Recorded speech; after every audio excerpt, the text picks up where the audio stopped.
તો જ્યાં એનું સંમેલન આવતું હોય ને તો ના એક વ્યક્તિ દીઠ મિનિમમ 50 રૂપિયા આપે જ તે પછી તારી હોય એના વધારે હોય છે. તો આપણે એમ કહીએ છીએ કે ભાઈ ઘર અમારે યુવા સંગઠન, તો હકીકતમાં આપણને પૂછવું જોઈએ કે આપણે સંગઠન માટે આપણે શું યોગદાન આપ્યું છે? હા, સમય આપ્યો છે, પૈસા આપ્યા છે કે કોઈ વિચારધારા આપી છે? અને મુમેન્ટ ને વિચારધારા છે ને એવું હોવું જોઈએ કે કોઈ પણ વ્યક્તિ હોય ને કઈ રીતે ઉપયોગમાં લાગે એનો ઉપયોગ કરવો જોઈએ. સંગઠન મજબૂત કરવું તો આમાં બધા જાગી તો ગયેલા જ છે, બરાબર? એટલે બધા કોઈ એ ન કહેવું પડે કે જાગી જાજો કોઈ હાથ સીટ બનો છો કોઈ, હા બરાબર. ખબર નથી પડતી એમાં.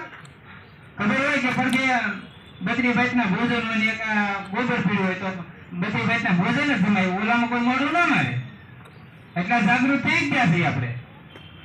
એટલે વાત એ છે સંગઠિત થવાની, સંઘર્ષ કરવા.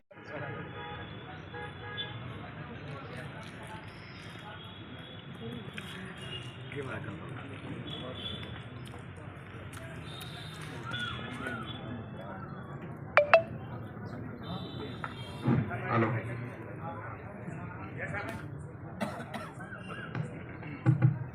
જેઠાભાઈ તરફથી જેઠાભાઈ બારિયા